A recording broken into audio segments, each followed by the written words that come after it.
Yes. People, what's going on? It's your boy Eagle talking once again about today. We got to talk about Chelsea.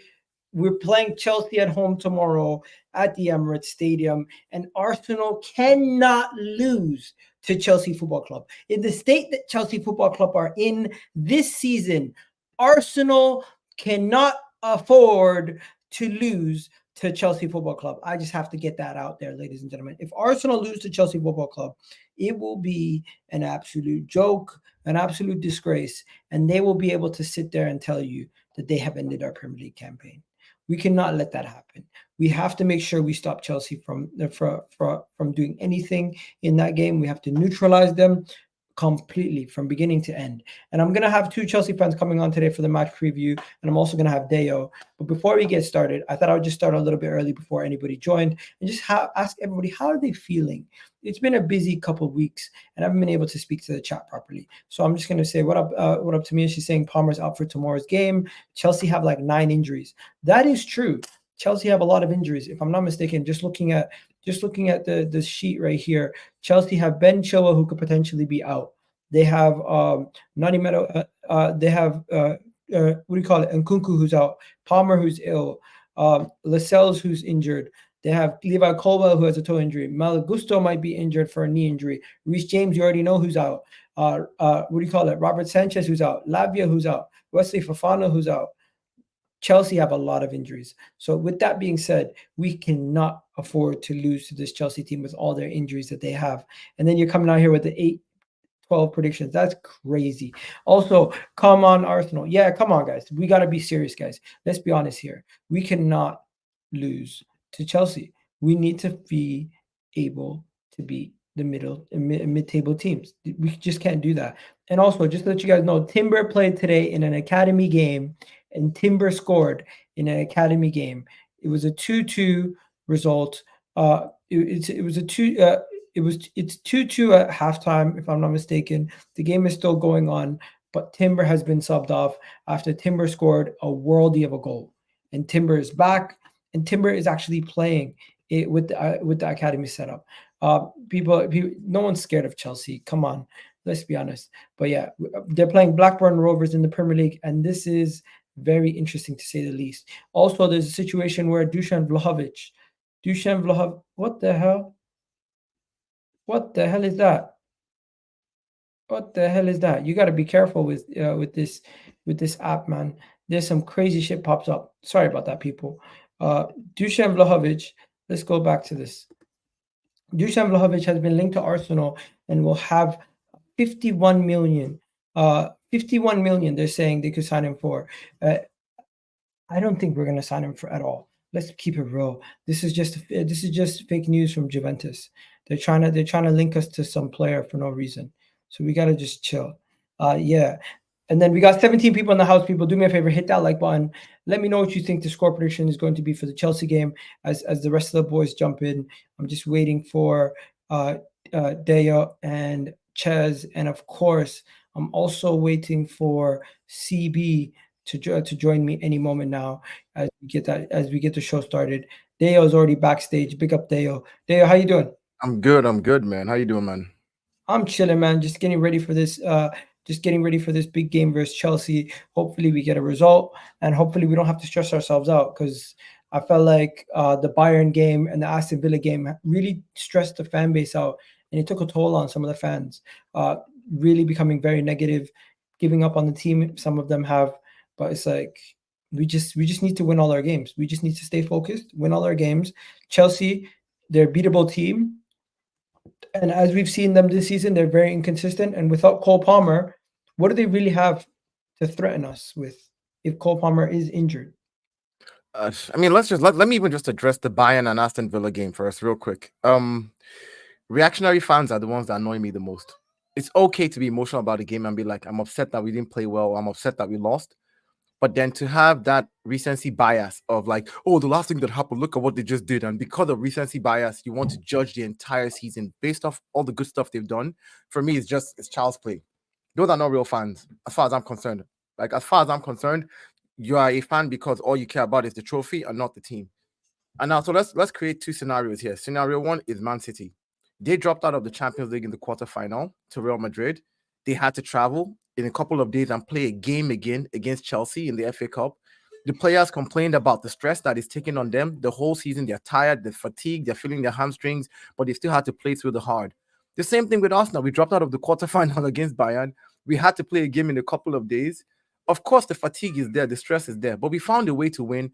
And yet, you could still see fans saying, "Well, it was a depleted Wolves team." You only play who's in front of you. You only play who's in front of you, and you want to. They want to, conveniently and selectively forget that these guys have been doing the same thing over and over. And yes, it's their job, but they've been doing it over and over and over and over again for the last 30 something weeks.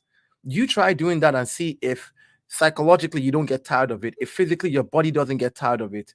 And then with all the traveling and back and forth and losses and wins and ups and downs, you then still have to go on to win the rest of your games. And they're showing that they can do it. So for me, that's just addressing those fans. Like, if you really know that you want to support your club, then support your club through and through. I put context to everything. Yes, I want trophies, but I want sustainable trophies. I don't want to be like Chelsea that won for a few years and are now going to remain in mid-table for the next 10 years. I don't want to be that team. I want to be sustainable if I'm going to do it.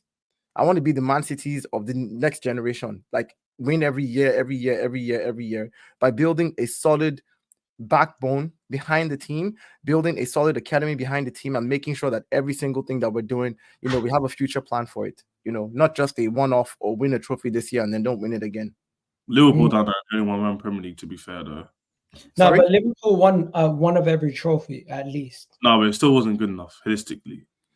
I mean, if you say it wasn't good enough, and you can see in terms of more specific, what I mean, in terms of us fans looking in, we look at the Premier League era like being realistic.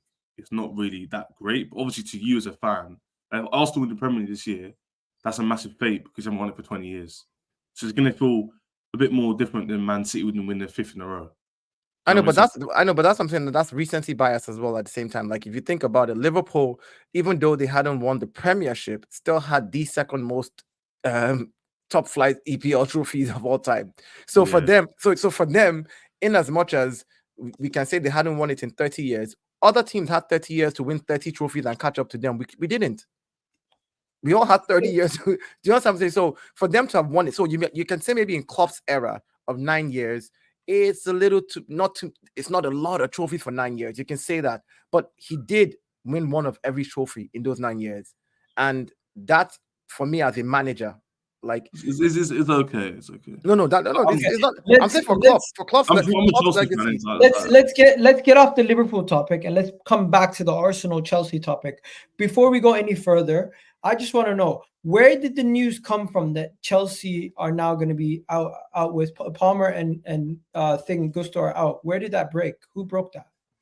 Because I can't see. I think it was reliable. I think someone Chelsea broke it, and obviously Fabrizio, when someone releases the only report that I see is this one here from Pies. He's basically saying Palmer and Gusto are basically out tomorrow. Is horrendous. Arsenal are going to take us to the cleaners. That's the only thing that I see. I think no, he's basing that off what the report said before that. What was that was at 2:00. See, the news about Palmer and Gusto came up from Fab. It came out from Fabrizio. Yeah, so he's just saying, they're not going to be there. I think it's probably touch and go. I don't really know. Like, someone's ill. They could be ill for one night. I don't know. He could have got ill Saturday night. Here you go. Okay. Here you go. This is what I see here. 1 second. I found it. So there's this report here. It's saying that it reportedly came from the Chelsea website. So Palmer missed. Look, there's one, isn't it? Palmer missed Chelsea's training today due to illness. Ben Chilwell and Gusto are undergoing medical assessments ahead of the Arsenal game. So basically, I'm saying it'll be highly unlikely that Gusto will play and Chilwell, but Palmer, I think, will be like 50-50. So at the same time, this was Fabrizio's report. Palmer's no training due to illness. Arsenal City. Malagusto's currently undergoing medicals. Nkunku still participating in training. He basically is just tweeting out what Chelsea tweeted or what Chelsea. It's not really anything new. No one said anything new. Like, that's all we know. So I'm going to make an assumption here based on what I know before. He'll probably have Palmer on the bench. and then Gusto probably won't play because he has a bad injury record. So I don't think he's going to risk him for our season. This is a attainable game in terms of we don't gain anything from winning it or losing it. So why risk him? It's not final, is it? So I think Palmer will bench. No, I fully hear that. But yeah, so now that you're not going to have those two guys, your chances of winning this game have completely gone down the drain. But are you still semi-confident, even a little bit, or are you just like it's done for you? I wasn't. I remember last year. I don't know how I was before the last year's game. I remember last year, literally, man scored straight away. I remember the way man scored Odegaard cutback, and it was from there. It was literally a simple game. I think you guys in the second half came out a bit shaky. We got back into it, a few chances with Mudryk. That's when Zinchenko came in. Yeah. Yeah, and then literally, I think from that to the end of the game, we kind of decent. We were decent that game in terms of the second half. So this game, I don't think will be anything similar. I genuinely think you man should not walk past us, but it'll be fairly comfortable. Not because we can't perform, but because I genuinely believe that the players are similar to how the fans are, and they think the season's over. So if they think the season's over and they can't beat Sheffield and Burnley, one of them being at home, why the hell am I going to believe? So have the Chelsea players given up, bro?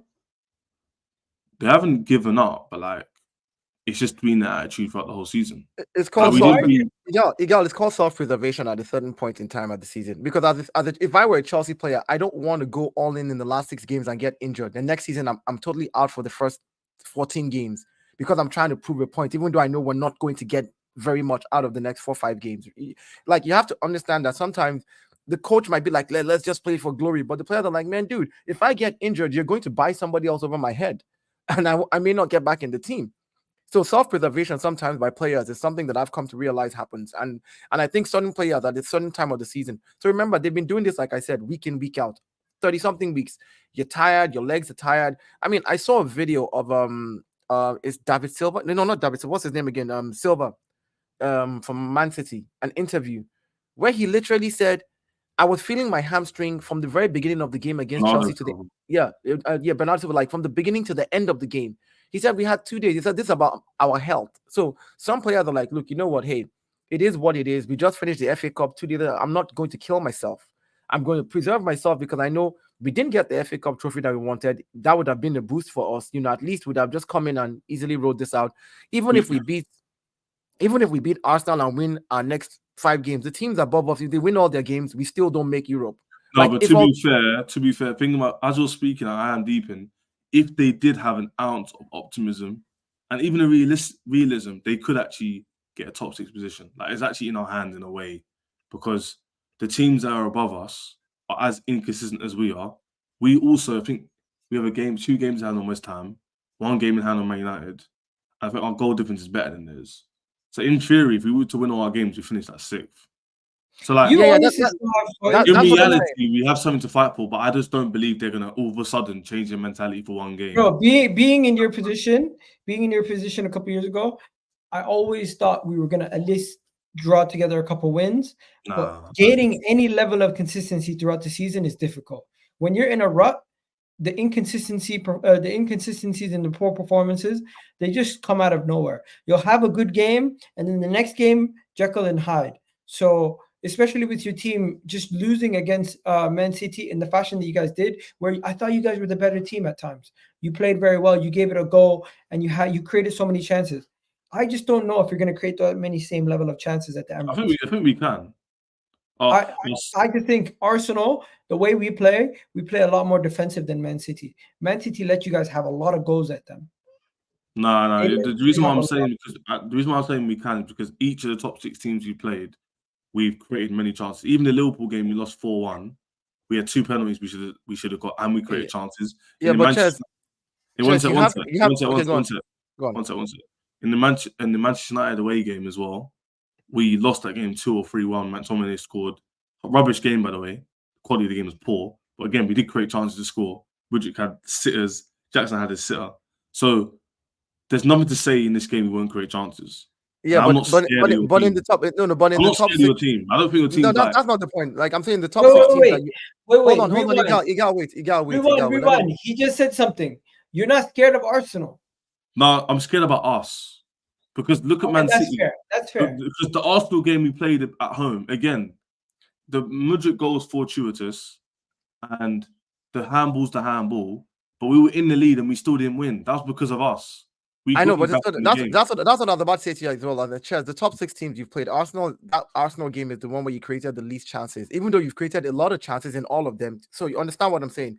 You've created chances in every single top 6 team you've played, but that game had the least chances that you've created as regards to like in its singularity.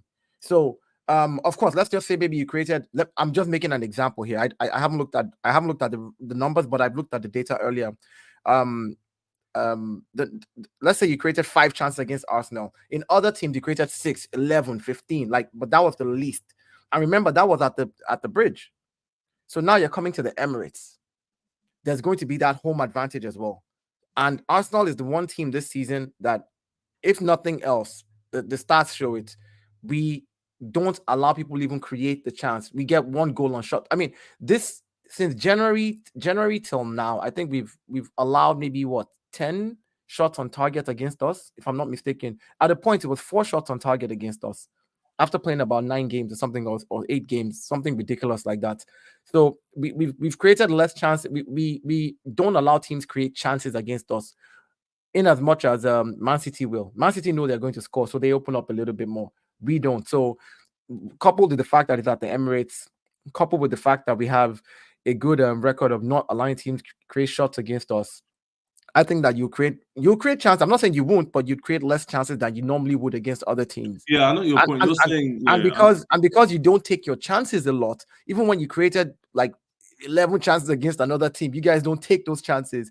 If you then create lesser chances against an Arsenal and you don't take them, you're like, if you're not clinical, then it's game over. Yeah, I only mentioned that point. I only mentioned that point to double down on guys when he kind of exclaimed, "Is like, oh, you're not scared of us." That's why I said that. It's because we create chances. But obviously, your point is the abundance of chances created in these games will obviously be less because you guys defensively are more astute. But I would just say that if you play Zinchenko, for example, I'd be not confident, but I'd be like, oh, that's an opportunity there. If even Ben White you can run at him. So like we have the ability in our team to have outlets and to hopefully play in a way that allows us to get something from the game. But obviously, I'm still saying we're going to lose. So no one could think I'm just saying it's an opportunity. We don't. But I'm just saying in an overall perspective, I'm not fearful of you lot. I'm more fearful of us. Because 90% Let me ask you a simple question on the manager. Yeah. Do you believe in your manager? I'm not like Don and them, man. I've given him excuses. I've been honest and said the ownership hasn't been great. The players haven't also been good. But he's made too many flaws throughout the whole season for me to be like, it's got nothing to do with him. And even the blame shouldn't be 50% on him. He's a very large reason why we can't win these games in the final, why we're losing at home to Nottingham Forest. That's not because of the players, because on paper, you might not rate Enzo world class, you might not rate Jackson world class, Mudryk, but you can admit because they're not. But my point is that I'm using the extreme to prove my point that they don't need to be world class to beat Burnley or Sheffield United at home. That's my point. So it's like, then what you're looking at, then you're gonna go, oh, we need experience, but you don't need experience to beat Burnley at home. You just have to have quality to beat Burnley at home, because teams with lesser quality and more experience can win. So the vice versa could still be true. So that's why I'm saying to you, the manager is a very difficult one to answer your question. I don't really know. Gal, tell me this right now, yeah. If we get Gyökeres or Osimhen, let's say we got, I don't know what good left backs are there, but let's say a young left back and a Diamande. I don't think one player changes your club's stats. No. I mentioned 3 or 4. I've got a reason. You need a whole spine, yeah. No. I've got a reason why I said that. Those 3, 4, because then let's say Jack James comes back, Nkunku comes back in the squad, Lavia, the midfielder, who's one of the best. James might get sold. He's not getting sold. That's what we say. Reece James. No one's getting. If his fitness issues continue, if Reece James's fitness issues continue, why would you keep him? No. If he gets injured like this again, then they have to sell him.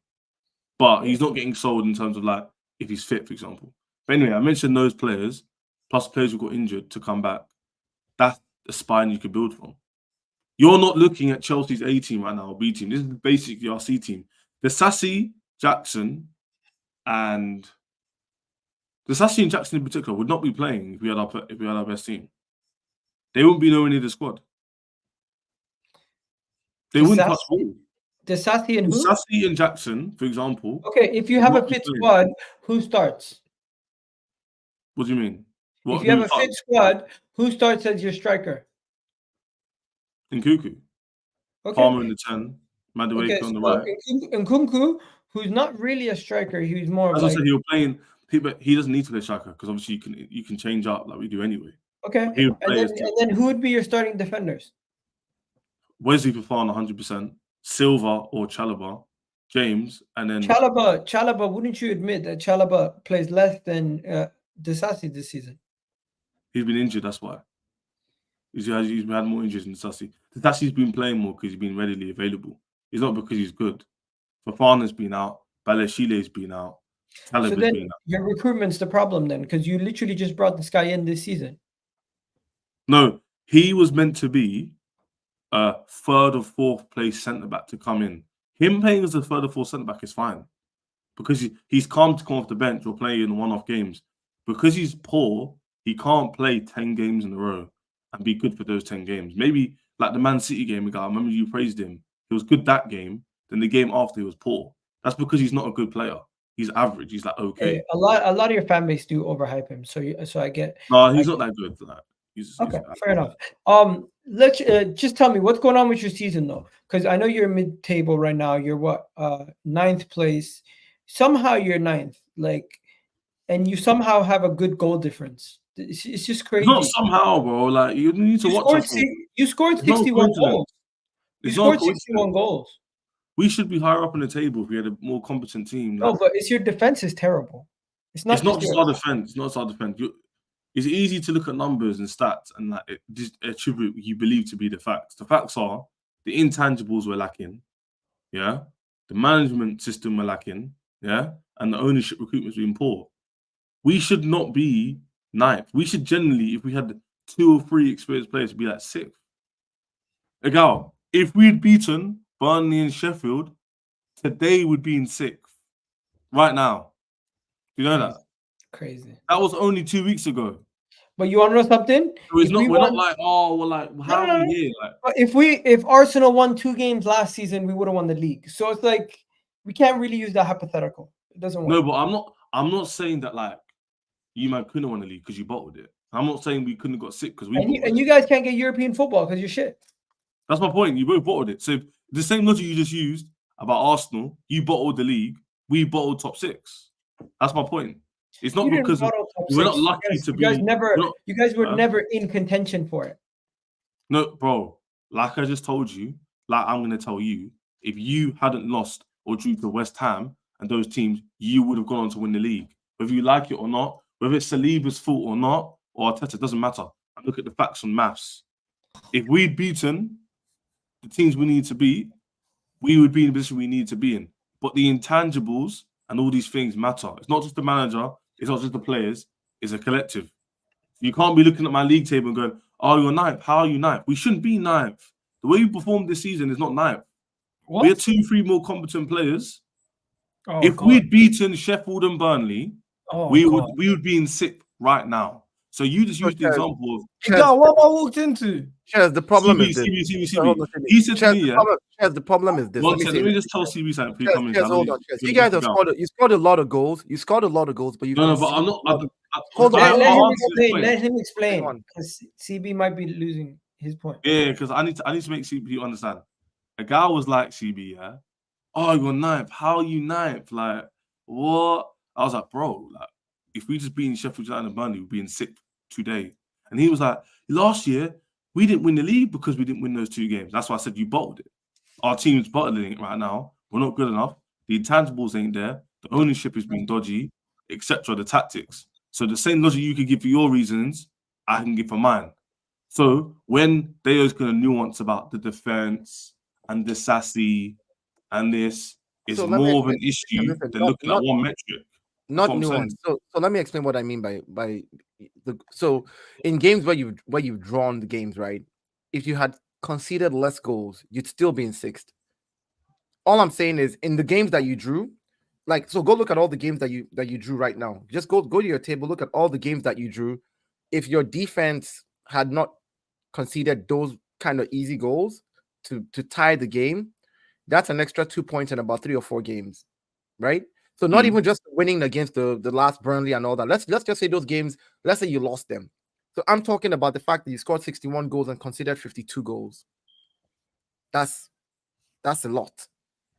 Like, just not conceding that as well. For example, if you played a 1-0 win and you don't concede, even if your goal difference was like 40 something to or 52 to 20 something, that's a good, you would probably be higher up on the table with that goals difference, because you've conceded less, you've drawn less, and then so I'm just saying, when it comes to or if we had beat these teams, great. That's also a factor. But if buts and maybes don't help here, what helps is what teams what helps. What helps is what's real. That's is a mutually exclusive point, though. That wasn't my argument. I know. I'm not saying that's the argument. I'm just adding. I'm just making points. I'm not. This is not.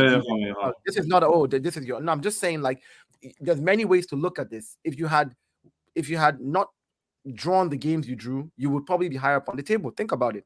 Yeah, logic. About any team. Oh, if we didn't lose. Yeah, but that was, by the way, that wasn't. We wasn't. We didn't got what nuance in. So that's what I'm saying, that we can look at it. But the real truth is, we have to look at why the team is where the team is at, and we have to look at why they're performing the way they're performing. So he asked me. The original question was. I remember when you guys were going to play Burnley. About the manager, innit? To get it. That's why we were. Yeah, I remember. Yeah. No, I totally agree. I'm just. I don't really have an answer on that. I'm being fair, innit? That's what I'm saying. It's not just the defense. It's not just the attack action. It's not just. It's the team. Let me ask everyone in the comments. Do me a favor. Tell me what topics you guys want us to discuss, because there might be some things that you guys want us to talk about before we go any further. So first thing I want to talk about is, I want you guys to all mention one player that you feel like is overrated or underrated on your team and on Arsenal's team. So we're gonna. So first, I'm gonna start. And I'm going to say one player who I feel like is overrated on Arsenal's team, in my opinion. Overrated in Arsenal's team. I'm going to say Partey is overrated because the guy is never fit. He's never fit and available to be considered this world class. Please use players who play often. Don't. Bro, he's not available enough. One second. I'm gonna say my bit, then you guys say yours. That's like me saying Wesley Fofana. Come on, man, don't do that. No. You could say Reece James, though, because Reece James gets shouted the I'm best. not going to use Reece James because he doesn't play. Like, use someone who plays, please. Okay, so we're supposed to use players. Okay, in the squad. Yeah. That's my shout. So I'm saying Partey, and when it comes to Chelsea, the player who's overrated is Enzo Fernandez. Enzo Fernandez has been put on a pedestal because of the World Cup. And ever since then, he's not reached the levels. At Chelsea, he has not shown anywhere near the levels. You could say it's about the players around him, but then if you're spending all that money on him and he's a luxury player and you need the right pieces around him for him to play well, then you should have never spent that kind of money on him in the first place. Is Havertz a luxury player? Is Havertz a luxury player? Yeah, I'll ask you. I've seen Havertz change the game for you guys when you guys were shit. So but that's not my question, though. Is Havertz a luxury player? He hasn't been for Arsenal. But he's performing Arsenal. So you go. Let me say this. For Arsenal, he's actually been somebody to get us out of the mud at times. Yeah. So would you say Havertz? I'm not being disingenuous. Would you say Havertz has had a good season for you guys? Yeah. Yeah. Would you say Havertz has had any good seasons for Chelsea though? Maybe. I've known you for a very long time. Maybe the year he won the Champions League. Yeah, it wasn't good that year, bro. I know, but he won. The point. But Chaz, that's what you're saying. You're saying, like, has he been good for us? No, he's been good for us because he's won us a couple of big games that we could have lost. He came in and scored the winning goal twice against them. I think Brentford in the 86th minute. So he got us those 3 points in those 2 games, those 6 points. In fact, he's got it. If you take away Havertz's goals and contribution to Arsenal, you're taking away about 9 points. Where does that leave us on the table right now? Just think about that. Once again, for us, it's key to say, like, yes, he's performed for us so far, so good. But I wanted to say this about Partey. If we're talking about overrated, I need us to define what we mean by overrated, because I can. People compare him to Rodri. No, hear me out. Hear me out. Let me land. What I mean by that is what Partey has done, barring his injury. Is that overrated or underrated? Because if we're going to use his injury as a reason to say he's underrated when he hasn't even played, because we can't judge him since he didn't play. We can only judge him on what he has done so far at Arsenal. And if we're going to use that, I wouldn't call him overrated, because he did perform when he was playing. Now, if we want to look at a player that I can say is somebody who has played more than he's been injured too, but he's played more consistently, that I would say we have overrated is Gabriel Jesus. I think that we have overrated him in the fact that we painted him as a 9 that could give us 20, 25 goals a season, and then realize he's not that 9, and realize that he's more of a false 9.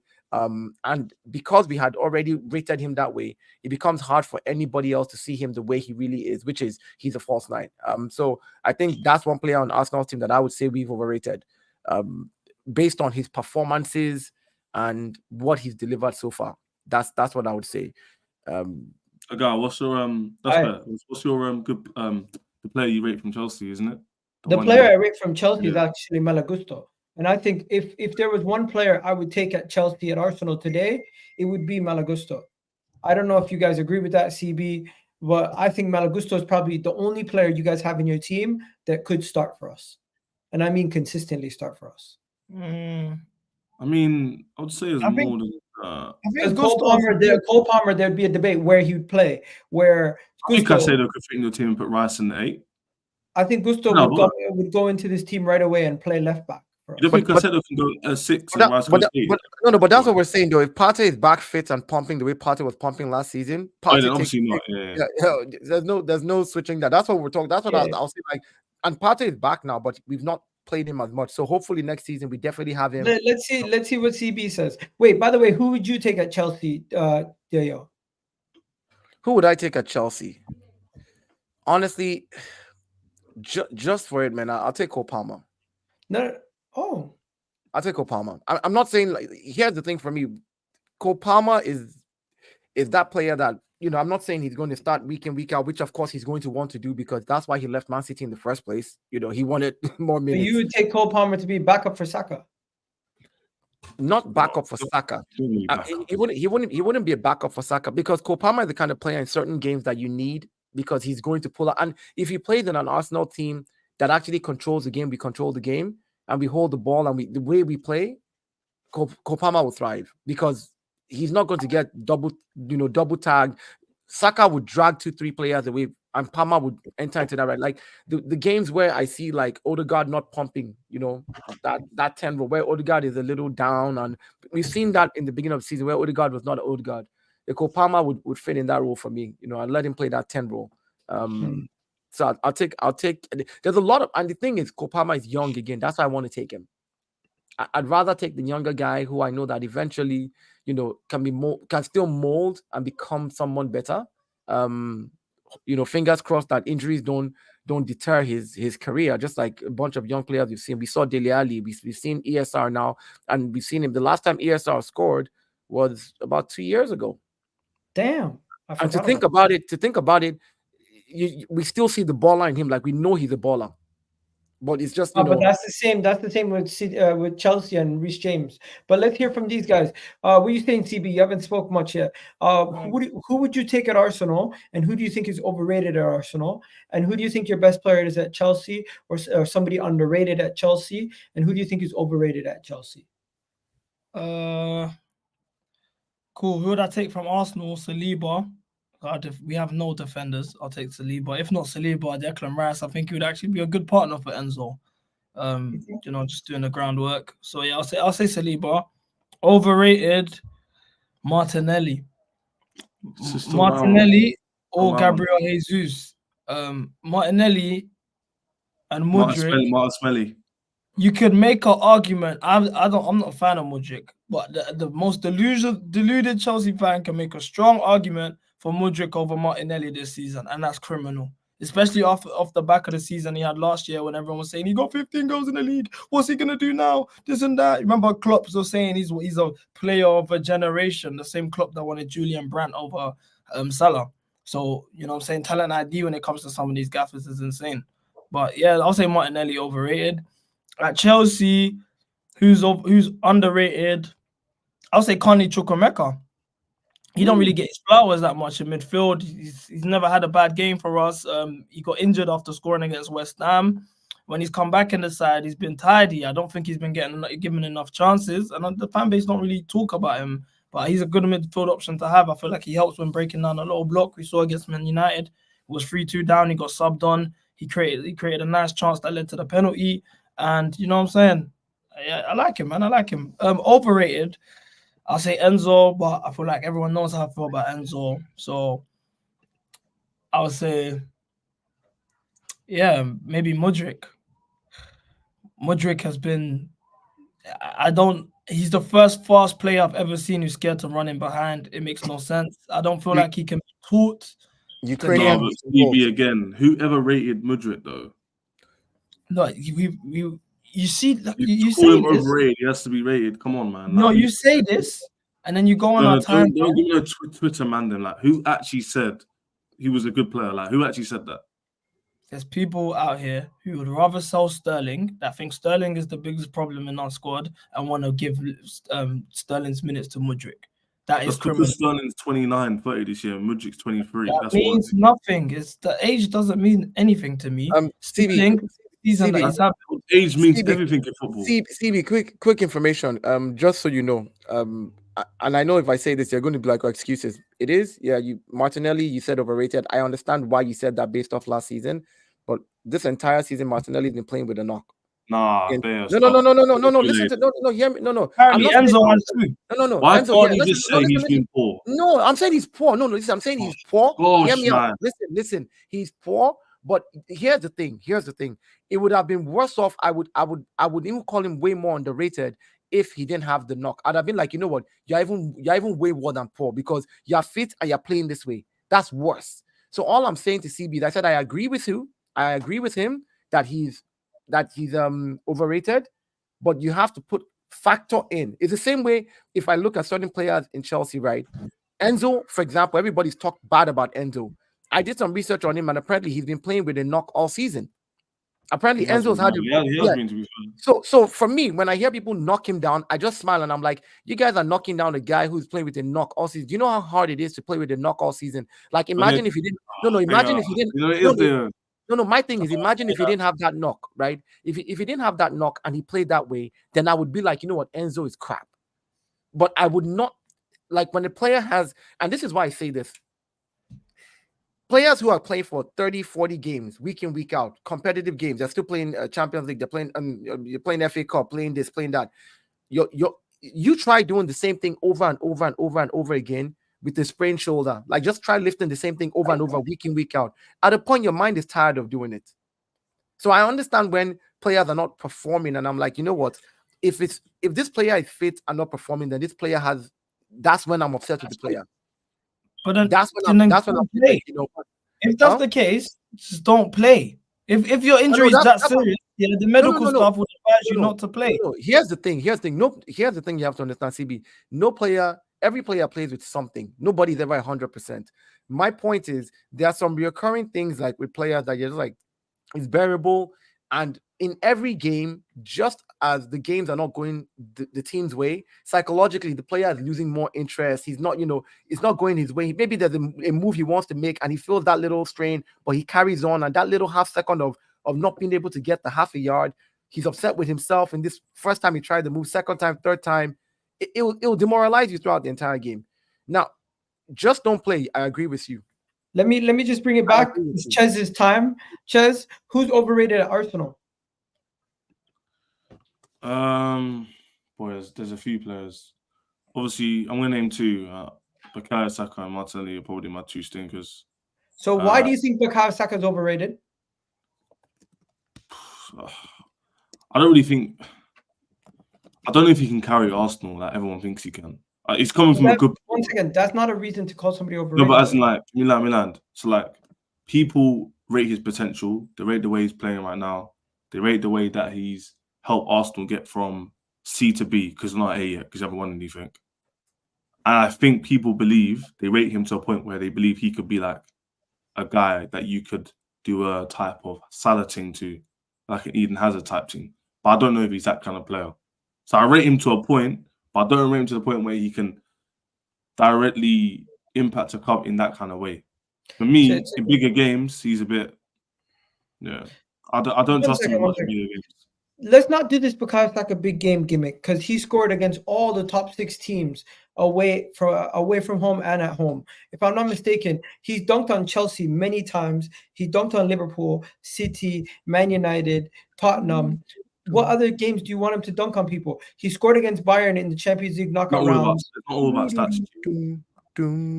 So what are you looking for? So listen. Dale can start singing to himself like this is kindergarten, and you can defend him if you want. I think it's crazy. Yo, CB, are you hearing this? My man saying because Saka's overrated. Yeah, but I rate him at a higher level than what do you mean? Him saying he's overrated doesn't mean I don't rate you. You're absolutely garbage. I think he means in a sense where a lot of Arsenal fans, not saying you two in particular, believe that Saka is world class.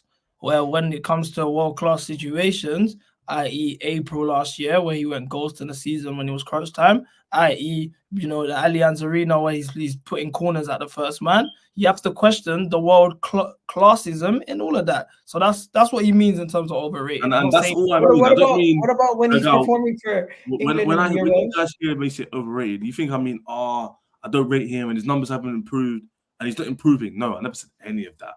I'm saying what I hear him being from you guys, a lot of media, I don't believe he's anywhere near that yet. Okay, if you get there, cool. Martinelli, he's 22. Martinelli's an easy one. He's 22. Sorry, Igal, hold on. Igal, he's nowhere near that. He's 22. So when I hear people compare him to Salah, and I'm like, Salah is what? How old? 30 what? 31. How old is Salah? To Salah. Hold on. No. I'm just saying, like, I've heard Arsenal fans and I tell them shut it down. I shut it down immediately. But what I'm saying is, I don't know. What I'm saying is, Ches, you have to understand, he's 22. I just put his stats up, right? You say stats is not everything, but he's dunked on big game, on big teams as well. Saka came through against Bayern. Except for that, the penalty, fine. You guys can say whatever. We can argue back, but I'm not even going to argue that he scored in that game. When we performed well in the game, but no. That's what I'm saying. What I'm saying is Saka has stepped up when Saka needs to step up, right? Sometimes it's a team sport and other people need to step up. It's not every single game. There are games where PALMER this season did not step up for you guys, and you guys said he was poor. What happened to the rest of your team members? Why didn't they step up at that time? PALMER has so my point. You know we're agreeing, right? I don't know. Me and you were on the same. No, we're on the same page. You listen to what I said before. Like, that's what I'm saying. We're on the same page. All I'm saying is when people begin to say, he's, and I'm like, remember, he's only just 22. Modric is older than him, by the way. Obviously, we can't use one age. No. We can't use age for him, and someone else is like. I'm just saying, if we're going to talk about where his cap can be, and do Arsenal fans think that Bukayo Saka can become a Mo Salah guy in the future, a Mo Salah type person for us? I don't think so. No. Hear me out. Like I said, he's only 22. Mo Salah is doing it into his 30s. Mo Salah at 22 wasn't doing what Saka is doing right now. Go look at his stats. Dale, you see when it comes to the players that took off when that's all I'm saying. Large amounts of minutes from when they were a teenager. They don't ever end up that use high. their age to base their trajectory. For example, not all of them. I'll give you an example. Trossard and Raheem Sterling are the same age. 3 years ago, would you have thought that Trossard would be outperforming Sterling at a Champions League team based on and what Sterling's doing today? You would have never guessed that. Because when you play large amounts of minutes from a teenager up into the late 20s, you naturally you begin to regress. So you can't use that and say he's 22 when he's Mo Salah's age. I think Raheem Sterling's issue was leaving. Like the club he went to after leaving City, which is Chelsea, did not help him. No, but that's no. This is yeah. And he was. I'll give to that. Listen, it did not. Listen, it did not help. I've got a rebuttal to that because you said the point before I disagreed with as well. Because that is Eden Hazard, who people obviously had their opinions on being better than Salah or not. When Chelsea were poor, he still performed. Saka was Yeah, but- amazing when we were. No, but no. Oh no, all but due Eden Hazard, disrespect, there's a Eden, big Eden, difference Eden, between hold on. Hazard Eden, and Saka. Eden Hazard. No, Eden Hazard, for example, is a one-off player worldwide that everybody can point to and say is a phenomenon. And I'll tell you why. Even the people who trained with him said Eden Hazard would not train sometimes, and he still No, get I on the agree pitch with you, and but pull that's up. my point. So, People so, rate so, Saka so, really, so really there's- high. I don't listen, rate.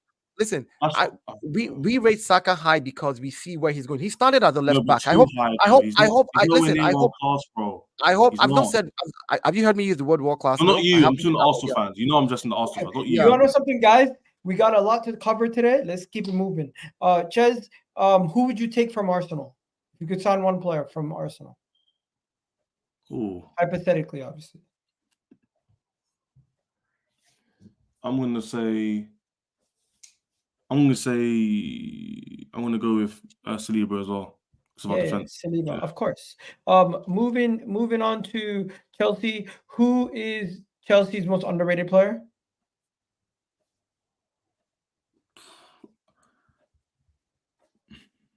You know what? I should have said Conor Gallagher is the most underrated player because I think he's underrated slightly. I was gonna say. I'm gonna say Caicedo. Yeah, 'Cause Caicedo. I think I feel Caicedo like he I'll gets too briefly- much hate. Go on. Yeah, go on. Yeah. He gets too much hate. He shouldn't be in like flop 11s. He's Yeah, really so good. I'll briefly, no waffle. Like I feel like people were just judging him on the West Ham away game when I was there. By the way, a few games I've been to, I watched him live, and I think he gets ridiculed for those more than his actual performances recently. He's actually been quite consistent the whole season. I agree. But- I think from December onwards, he's hardly put a foot wrong, minus the Manchester United game, which didn't help. But you know something? People don't care. The Liverpool fans, Arsenal fans, all the rivals, they're just Yeah, going to it's facts. It's just how it is, isn't it? Yeah. Isn't it? It's like Havertz has been really good this season, but people are going to still criticize I wouldn't him. say really good. I wouldn't say really good. I'd say Bro, decent. if you're going to say Caicedo's been good, I think Havertz has been really good this He season. hasn't been really good, bro. So what did you think about Havertz in the Aston Villa game where he had 3 chances, which really He hasn't been basically really good, bro. let you down and done basically because we're exactly top of what the he usually table, done for us? I'm not going to sit here and say we I lost agree the with us. Aston Really Villa good. game. Just One say good. second. I'm not sitting here and saying we lost the Aston Villa game because of him. The Aston Villa game, there was a lot of issues in that game, and a lot of them were defensive issues, nerviness.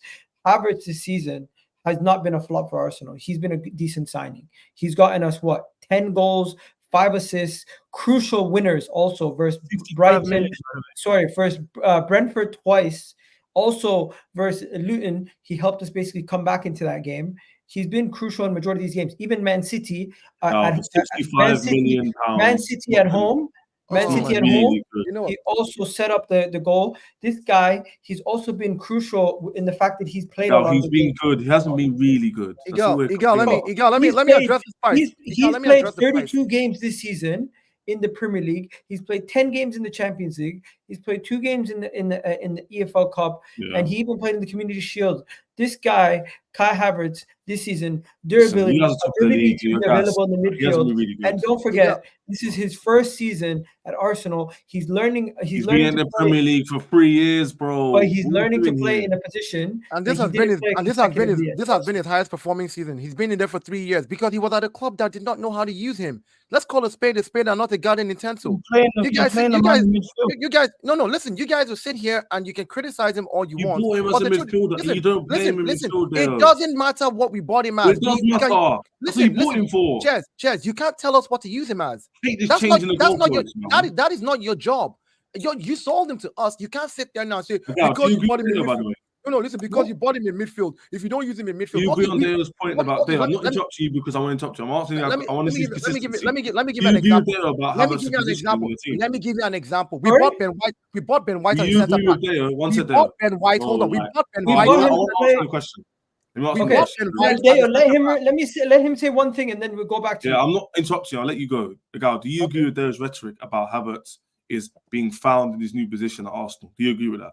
We signed him to play in the midfield. I do agree with that. Yeah. No. Dale, you said something along the lines of, correct me if I'm wrong, paraphrasing, I'm not going to get word for word. You said along some lines of, at Chelsea was at a club who didn't know how to use him, right? And at Arsenal, you guys do. And now you're seeing better performances. A guy can't agree with that. Do you know why? Because just an hour ago, the Football Terrace, he was telling me Enzo was crap. And it's because of Chelsea. And there's nothing you can do about Enzo. He's rubbish. So you can't agree with him. Be So consistent. I don't listen. Let me. Be No, consistent, no, man. Don't do that. Cheers. You're taking this to Igal. I am saying you sell me a player as a midfielder. I, as a manager, I get him as a midfielder. I start working with him in training, and I'm like, you know what? You're better off as a false nine, or you're better off playing this role because I see that skill set in you, and I'm like, I'm going to develop it. And I'll give you a good example. We bought Ben White as a centre back. That's what we bought Ben White. We paid 50 million for a centre back. You know where he's playing right now, and you know where he's been playing for the last couple of seasons. You know where he's been playing. You know, right back. You know what that means? Do you want a striker in the summer? Hold on. Yeah, do you want a striker in the summer? Yes or no? Here's what I'm saying. Hear me out. Let's not change the topic. We're talking about players being able to adapt to different roles. Just because I bought a player in midfield as a midfielder from another club, when I work with him as a manager, if I can identify new talent in him, I can use him somewhere else, and he'll be more effective for me and give me the output that I need. And that means that I, as a manager, have figured out how to use that player. You can't now not tell me that, Arsenal has failed for paying 65 million for a midfielder who has given us 10 goals, 5 assists already this season. Like, let's look at the market and tell me the midfielders in his range and how much they're all going for and how many of them have given 10 goals and 5 assists so far. Let's look at the midfielders in his range. Let's look at what the price is in the market right now. Caicedo is a good example. Endo is a good example. You bought them for midfield, didn't you? You guys just admit that Kai Havertz has been good 200 and something million? What are we talking about here? Hasn't Rice played centre back before? Everything that I've seen from Havertz, honestly, from the bottom of my heart, everything that I've seen from Havertz is nothing that we hadn't seen at Chelsea. That's what I'm saying to these man. They don't hit. It's literally exactly the same. There's no difference. He has his moments in March where he wins some points for you guys. He did the same for us every March. March Havertz is a thing. We all know about it. Other than that, he's had moments in front of goal where he's been useless. He had a bad first half of the season. He had a bad one, just like the entire team did. We were really just cruising along as a team. Starting in January, Havertz has not been a match guy for us. He's been scoring since January. I just need to ask you 2 questions and then we can. He's not been a match guy for us. To you and you and there, yeah. Do you want a striker in summer? Yeah. Yes, of course, we want a striker in the summer. Do you want a left 8 in summer? Yeah, why not? So my point is, like TV saying, you asked the question, you've already rattled already. No, nobody's rattled. We're just. Let me let my point then, innit? We're rebuttaling. It was rhetorical. It was rhetorical because you were going to say. You literally asked us the question. It was not. It was rhetorical, Gal. I already know you do. I was going to land my point after this. The point I'm trying to make is obviously yes, because basically you just bought a Chelsea version of Kai Havertz, who will come in a few games, score a few goals. He's a big game player here and there. He's sporadic with his goals and assists, like he's shown this season, and that's that. Don't now gaslight and go, he's been really good. What is the gaslighting here? Cheers. Let me say this again to you. If you don't understand, I'm talking to a girl there. You don't need to get angry. No, I'm not getting angry. This is how I sound. Don't worry. This is how I sound. Even Igal will tell you, even when we talk on the phone. I'm joking. I don't. No, but what I'm saying is, I want you to understand that any team that really if Kai Havertz ends up being on our bench because we buy better players than him, I'll be happy. That makes me 65 million for a bench. Listen. Let me tell you something. Jack Grealish is 100 million. He's on the bench. Don't be complaining about no money in summer then. Grealish is on the bench. Grealish is on 100 million. He's on the bench. Javier Vieira and Kai Havertz cost you 100 million pounds. Like, what are we talking about here? Like, you guys will sit here and look at other teams that have.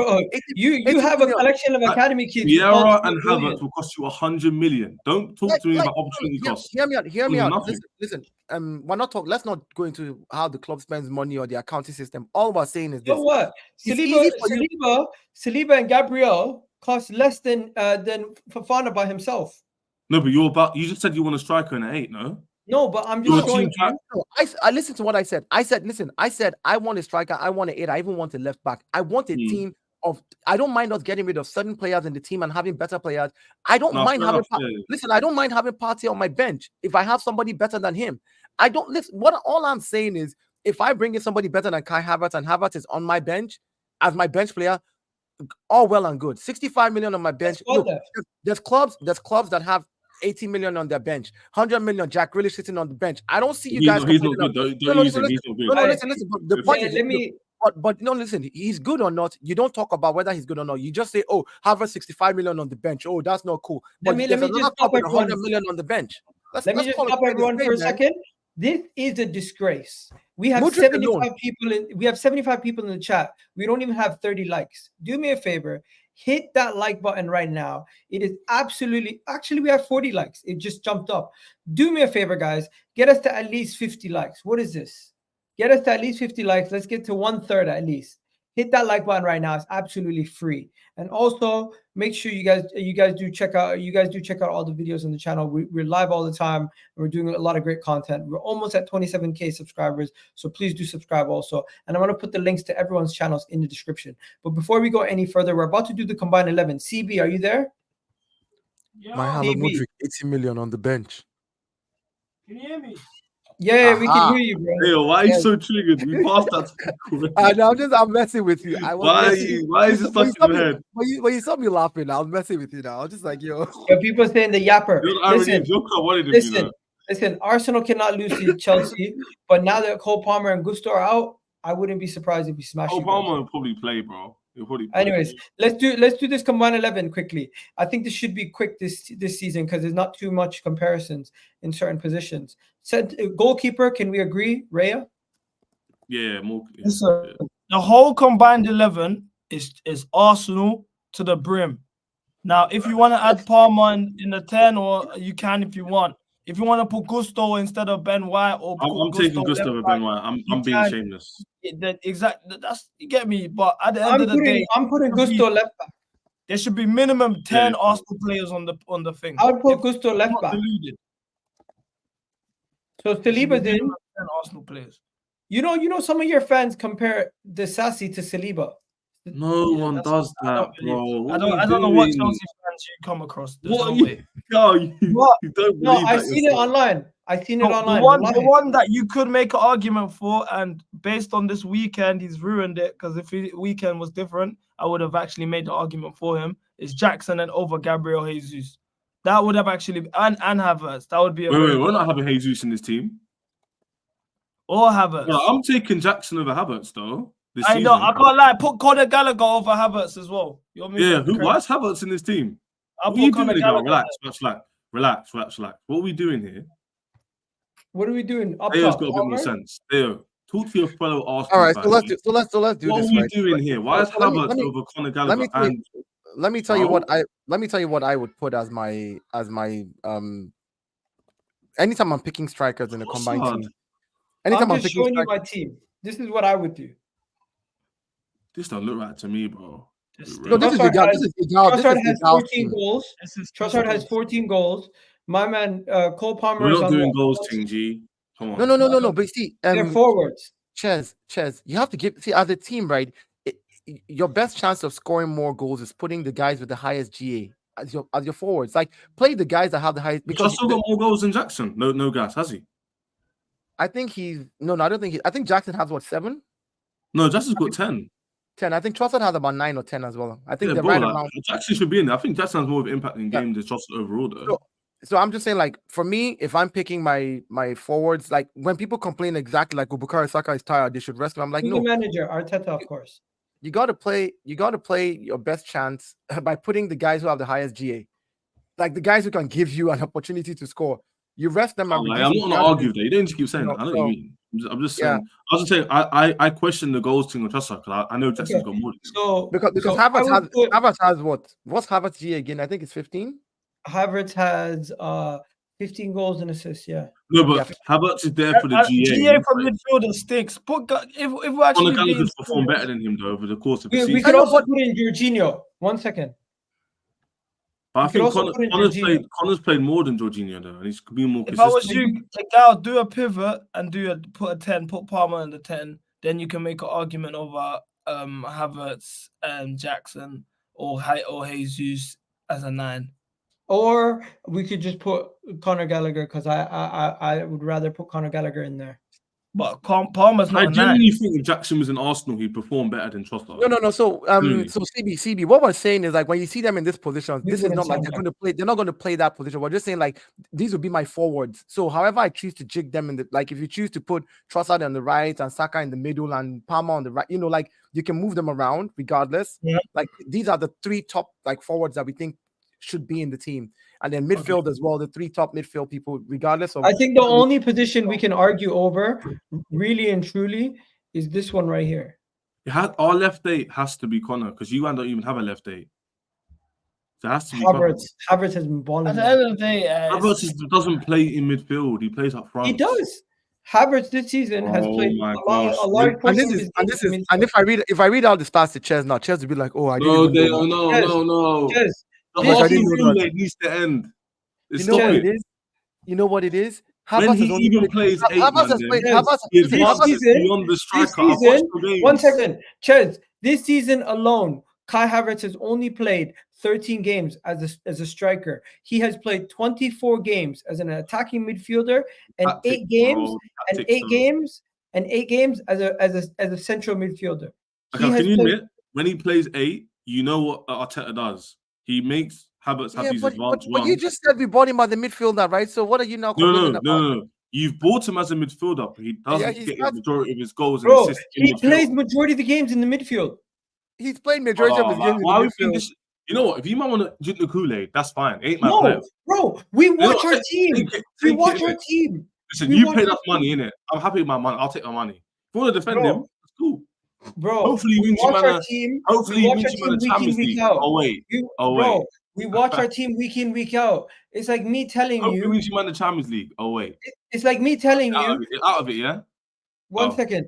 It's like me. It's like me sitting here and telling you that what do you call it? That what's his name? That Cucurella is a center back because he played a couple games center back. Oh, what are we doing? You're so silly, guy. You're so. That's what you're doing because the man has played 13 games as a striker, and he's played the remaining. You man, Dale. I expect better from you, Dale. This is poor. He's played 30. No. He's played 33 games. He's played 33 games out of 46 in midfield. I'm not telling you remember your own team. You want daily and weekly. You dream about every night. I'm telling you as a fact. One second. I'm not saying he hasn't started games in midfield. He has. But the games he's starting in midfield have nowhere near been as good enough when he's playing there and he advances. That's not listen. But that's not or when he plays up front. So, Ches, let's just. Has he performed as an F8? Let us stay in the pocket of the conversation. This is what you guys do when you roll the ball down the line. We simply said, listen, hold on. We simply said, is he left 8? Listen to me. What did we buy him as? We bought him as a left 8. Is it yes or no? Does he play left 8? He plays left 8. He's played more left 8 than a 4. Why do you want a new left 8 then if he's playing? Okay. How about this? Why do you want a new left 8? Because we want depth in the team. We want depth in the team. No, you want a starter. That's why I asked you before. Listen. You want depth in the team. You want competition. You want to get somebody who's also a good left 8 who can either put him on the bench. Who should I give you an example? That argument that you keep saying, why? How about this then? Jorginho and Rex.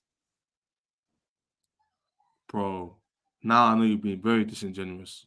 You've been saying all season Conor Gallagher's been our best midfielder, not because we're 9th or 10th ever. In Premier League, he's been a quite solid midfielder. Who plays in midfield?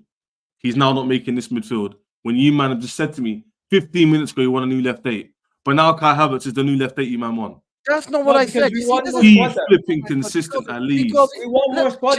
Ches, you don't listen. You don't listen to people. I am listening. That's the problem. I'm listening to you asked me. You said, why do you want a new left 8? And what was my response? No. You said depth. So who starts? Your new left 8 or Havertz? No. It doesn't matter. That's on me. That's on me to decide. Why do I want a new left 8? You are trying to create a narrative that, you already paid. I'm asking you questions.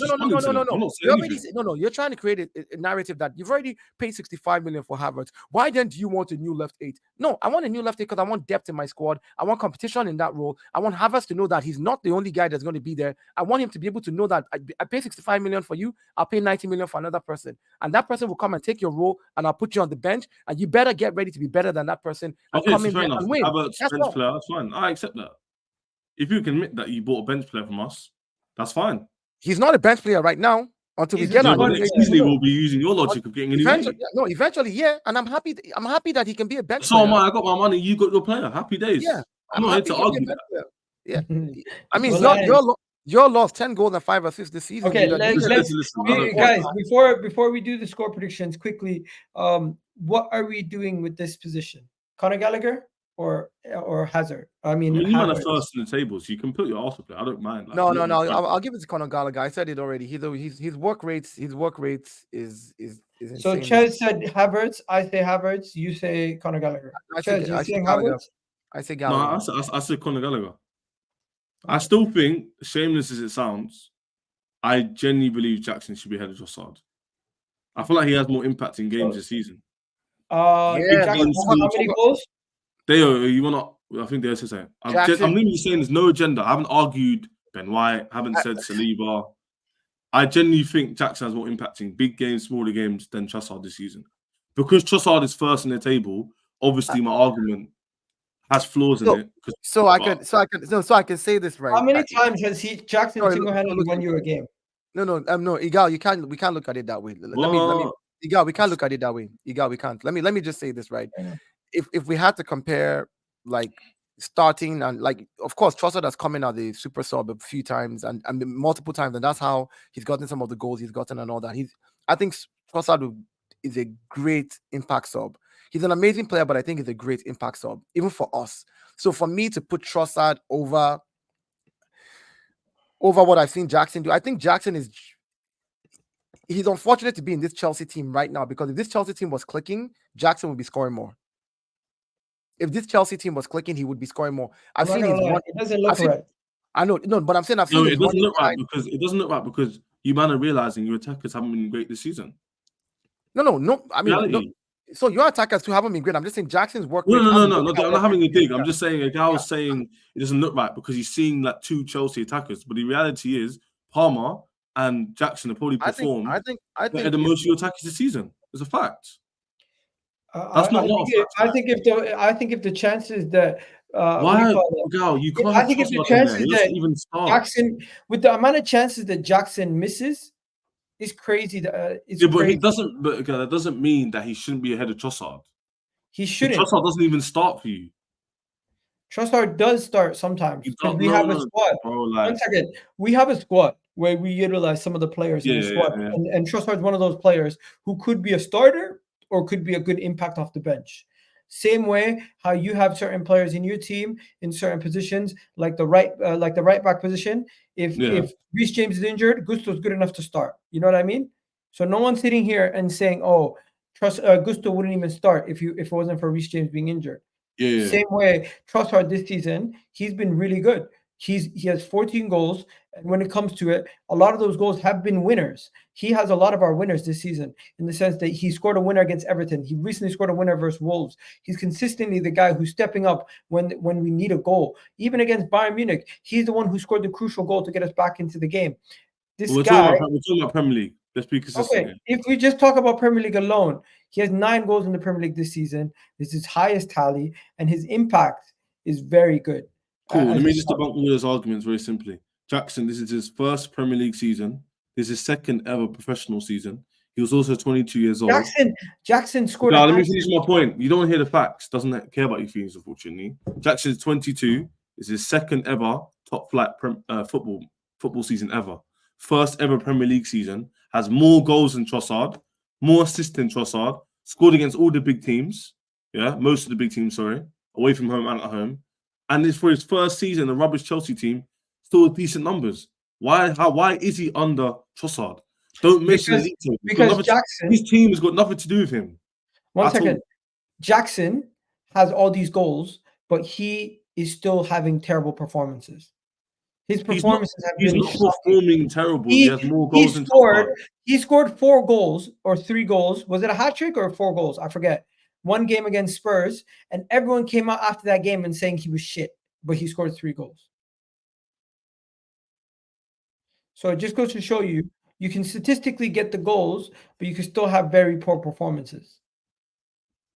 Bro, I think I don't Igal, here's the thing about performances again. Remember, whenever he's had poor performances, that's been just the one game they've talked. It's usually the whole team that's had a poor performance. I'll be fair here.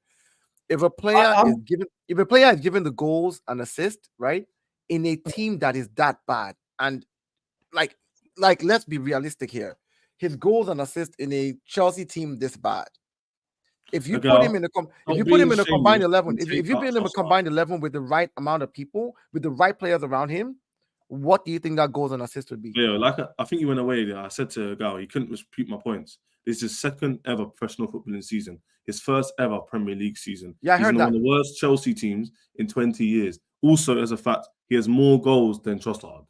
So why, by any definition, Gal, is Trossard underneath him? Don't mention your team. Got nothing to do with him. You're being biased, but I just want everyone to know that. It's fine. It's fine. So then Havertz, who it's his first season at Arsenal. No, it's his fourth Premier League season. He's played 33 games in the midfield. He has more GA than Gallagher. Why isn't he in the team? Same logic. Same logic. It's the same logic. It's the same logic. He hasn't played 33 games in midfield. That's also a lie. He just told everybody. No. He's played 33 games this season in the midfield. You said in midfield. That's what you said at your mouth. You didn't mean to say it, but you played said it 33 games this season for Arsenal in the midfield. Bro, no, he has not. He's not played left 8 33 times. Yes, he did. He's played in all competitions. He means in all competitions. Chairs. We're talking about Premier League though, because then we in the Premier League. He's played. I can't see the breakdown. In Premier League, he's played 22 in Premier League. He's played 22 games. My point is this. Yeah. You're moving the goalpost to talk about Havertz. Let's stick to the point, Gal, yeah? No, Jackson has had a better. You moved it for no reason. Jackson has better drawing season. A comparison. Jackson has had a better season than Trossard.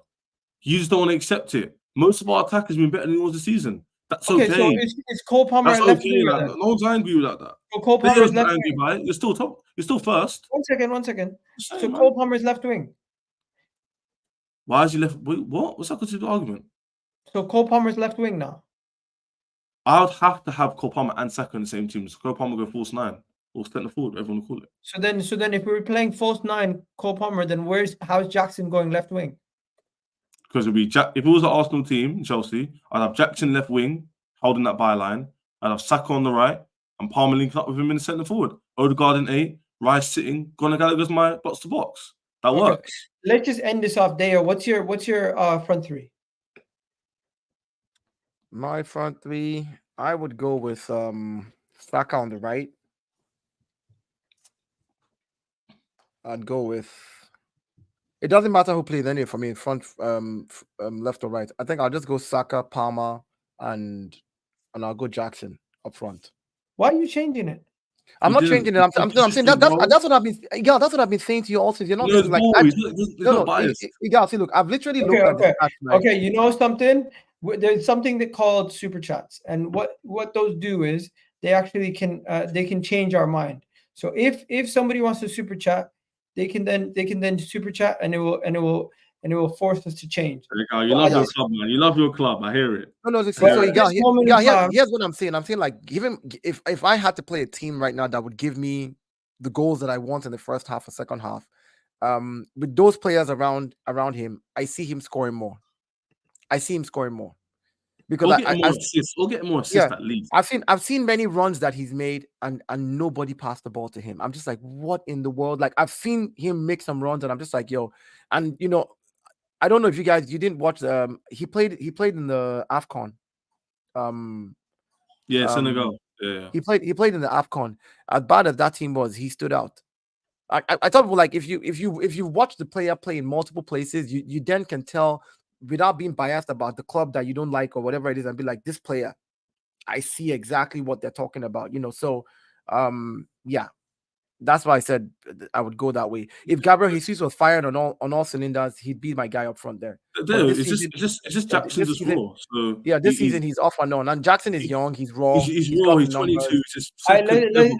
Let's get into score predictions because I feel like we're going to be here all day if not. Yeah, let's go as well. What are you saying, Dale? Score prediction: Arsenal 2, Chelsea 0.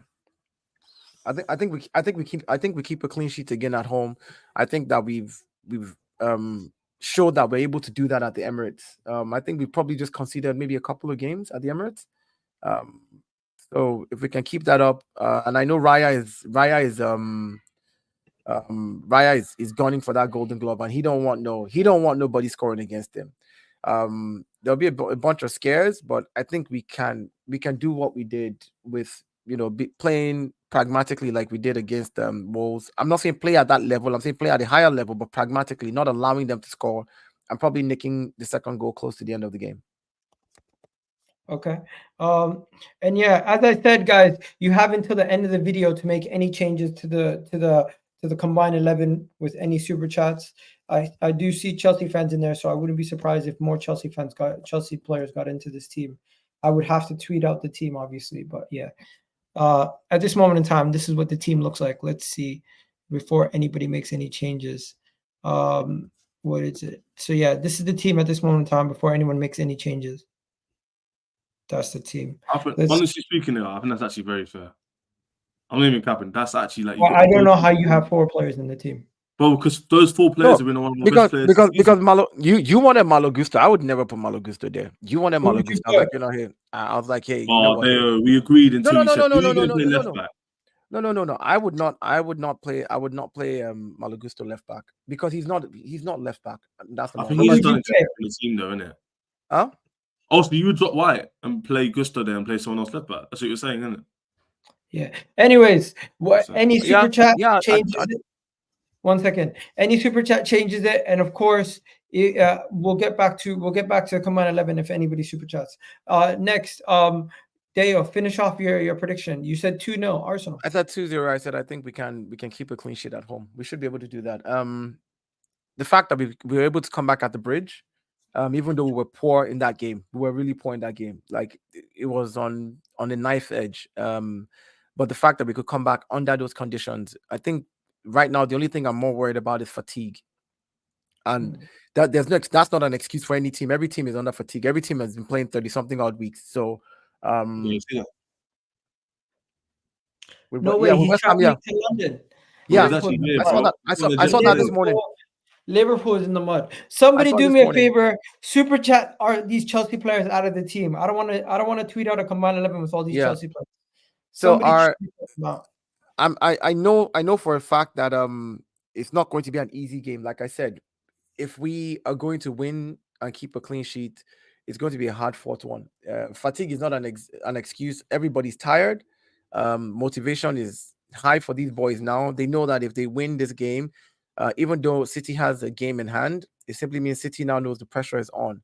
Losing this game just gives City an easier breather, which we don't want to do. And we don't want to drop points as well. So I think they know what to do. They just need to go there and win. I mean, even I predict a 2-0 win. First goal in the first half, second goal close to the end of the game, somewhere around the 80 plus minutes to just destroy the morale. But there'll be a lot of pressure, high pressure points during the game. So that's what I predict. What are you saying, Chess?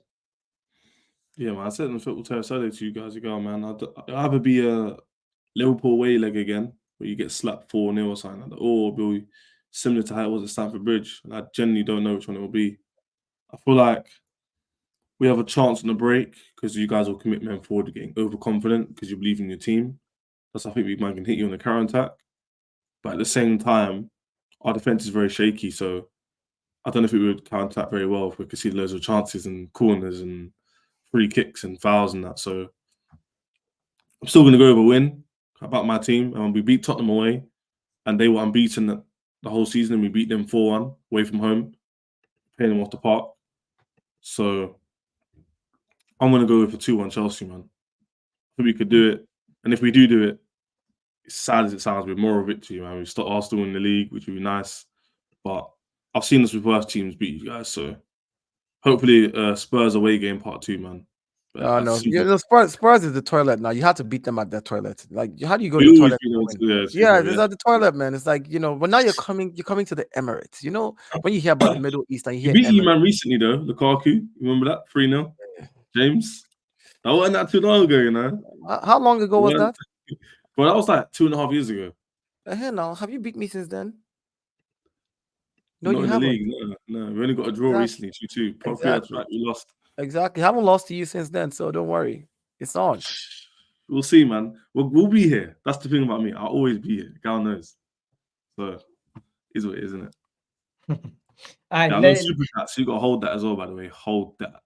Yeah, I'm gonna have to tweet that team out. I'm gonna tag you guys though.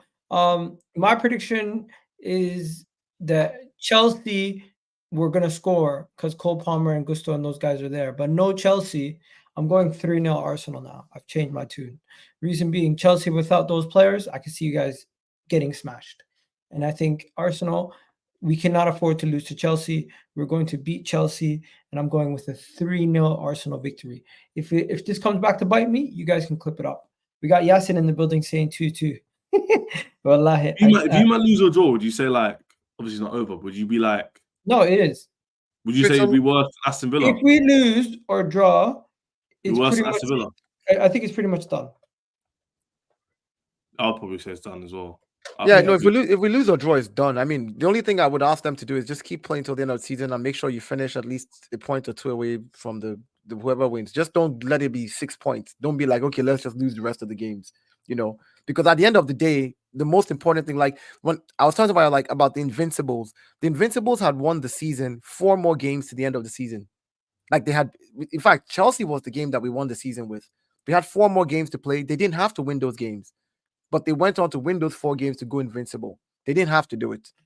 So even if it gets to the point where it's like, you know what, hey, you lose to Chelsea, which I don't see us losing to Chelsea. But if we do lose Chelsea, it's like, hey, just go on and win the rest of your games and at least be a point or 2 behind whoever the winner is. And don't be that club that just capitulates and just loses the next 3 games. And then all of a sudden you're like 9 points behind the winner. Like for what reason? I'm going to say though. I'm going to say as well. This is a general point. But you see how 2 years ago, a guy was on this stream saying, Arteta out. Now all of a sudden now. I never screamed Arteta out. You apologize on the terrace, bro. We move past it anyway. But no. Basically, I said he's a dead man walking, and they're like, "Are you saying you want the manager sacked?" I said he'd probably end up going. But anyway, the point remains that you man were at that point not that long ago. So this could be the last time Chelsea are back coming to your ground. So let's call it now. Generally speaking. So I'm just saying. Do you think Chelsea will win a major honor before Arsenal? But really, I don't think so. It's hard to say now because obviously we're in like 9th, you man the first. It's easy to say this now. But maybe we have to talk when we both regroup. After the summer, you have to ask me again. Maybe you'd have a different answer. I don't know. No, you did say last season. But you guys are Chelsea is. I don't trust you until you man do it. Like even your fans won't believe it. It's not just me saying this. Your own fan base believes this. A lot of them. Until you man win anything. You have people in your fan base who think your team is done. But who would have said we would have won that Champions League when we won it? That season we were crap. So that's exactly. But that's exactly what we're saying. DNA, bro. I know. But that's what I'm saying, Chez. But that's what we're saying, though. Everybody keeps talking about you don't win it until you win it. But you cannot discard the fact that they look like they're in a position where they're winning it. I gave an example earlier in the stream when I said what I don't like is when people try to discard the fact that it looks like it's possible. There's a difference between saying it's okay, you don't win it until you win it, and that's fair enough. Nobody knew you were going to win the Champions League the season you won it, the way you guys were in the league, but you went ahead and won it. You don't win it until you win it, right? Fair. But if you guys looked like you were going to win it, there was nothing wrong in saying, hey, man, Chelsea looked damn good at this. Like when you got to the semi-finals that year, everybody was like, Chelsea has a chance. Nobody was saying, oh, they're horrible in the league. They're like, Chelsea has a chance. They're in the semi-final. No. I'm letting you know that you see, you are the fan of the club, right? You might be able to be more critical about your team because you're like, oh man, I know how bad we are. I've seen this, I've seen that. But me on the outside, I'm like, these guys stand a chance. Then the semi, man, like they should take the opportunities. You know what I'm saying? I hear it. Yeah. So my point is, when people discard how far Arsenal has come, I know what you're saying. Don't discard. Last season we weren't even supposed to be. I think we weren't supposed to be making top 4. But I'm going to be fair. If you had a drop off, like let's just say this game you were to draw or lose it, and then you have a similar drop off to last season where people walking out the stadium Brighton 3-0 at home. That's embarrassing. Like that, you're closer than us. Listen, but like you're still poor. Do you know what I mean? Listen. It is embarrassing, but it doesn't take away from what the boys have done and what. No, but if I see that again, then my point becomes kind of like it becomes more of an agenda when people say stuff like, for example, Man City dropping out of the Champions League doesn't make them any less Man City just because they finally lost this one and everybody's been gunning for them. It's like nobody wants them to win. Everybody's gunning for them. It doesn't make them any less Man City. The progression that Arsenal has made, does it make it any less a progression in the right direction, even if we lose a game against a team? No, it doesn't. Because what is recency bias? Most people just want to use recency bias to banter Arsenal. Oh, look at what happened. You lost to Aston Villa, just like last season where you lost 3 games back to back. Why are we doing recency bias with 1 game? I don't see anybody saying recency bias when Arsenal was going 10 games unbeaten from January. I mean, 9 games unbeaten from January and going unbeaten, saying, oh, guess what? Just like you Invincibles, maybe you guys can go on an invincible run. Nobody wants to put a positive spin on it. It always has to be a negative spin. And that's the part that I try to cut off like, hey, no. But the bottom line is, before I go finish off, the bottom line is even you have to admit, you said it at the beginning of your rebuttal was like, until you do it, no one will really say anything. You don't have to give us. That's the bottom line, isn't it? You don't have to give us no credit, but when we do it, you just put your hand up. If we do it, like I'll be like, oh, fair play, you've done it. Like when we were in Champions League, Gal literally was on streams with a Gal. He was like, oh, Man City are definitely gonna win. They're here for it, and we beat them. And he had to sit there. I had to pay myself blue. Anyways, Salama people, we're out of here. Have yourself a wonderful day. I'll catch you guys on the next stream. We gone, people. We'll catch you guys on the next show. And if you guys haven't enjoyed this stream and you haven't liked the video, stop it. Get some help. Paying your dreams.